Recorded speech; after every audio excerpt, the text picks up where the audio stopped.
What does the World Bank see as being the unique problems that are facing emerging markets right now? Yeah, well, it's a similar message as we've heard from the IMF since the early days of the crisis, that the EMs will just disproportionately face these challenges amid the virus outbreak and the efforts to contain it. They have limited healthcare systems compared to DMs, of course, a deeply integrated supply chain, so they're much more vulnerable in relation to the global trade downturn, and they depend on a lot of foreign financing. So despite the good news in the markets today, they'll continue to kind of struggle to keep a risk-on mode and attract those foreign investors and keep financial systems stable. And the last of it is one thing that we're all dealing with is the tourism sector and other services sectors that perhaps a lot of these economies are disproportionately dependent on. They're going to take a long time to recover, especially as we see some of these lockdown easings continue, but the travel remain pretty tight for now. So then what can some of the emerging market countries do to offset some of the negative effects? Yeah, it's tough. I mean, you look at the World Bank's range of scenarios, and they have a pretty wide range, 4 to 8% around the global economy contraction for this year. And getting on the ends of those scenarios, the more positive scenario and the negative scenario, always depends on, a lot on the virus, a lot of things that they can't control, but also on the removal of the control measures.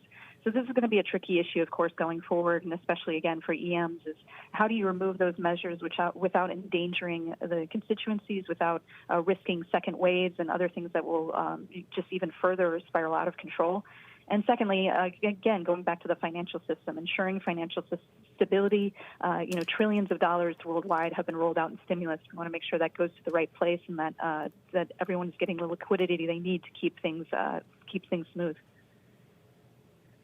And certainly when it comes to households hurting, Indonesia is a prime example, right? We have this new data out on Monday showing that the economy in Indonesia is in the worst shape since at least 2004. So how's the policy response been when it comes to targeting households?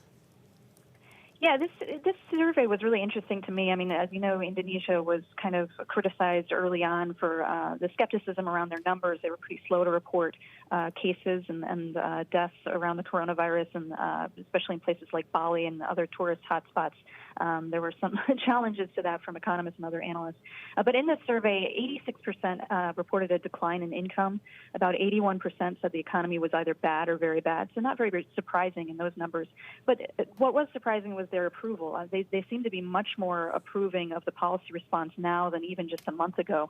Just 26% said they disapproved of the policy response versus last month was 54%, a majority. So since then, you've seen a gradual exit from more than 2 months lockdown in Indonesia. So they're slowly getting back to religious services and retail. And $48 billion in stimulus has been rolled out. So I think some people have welcomed that. Over half agreed with the move to ease restrictions. And in the end, President Jokowi's approval ratings are still 66.5%.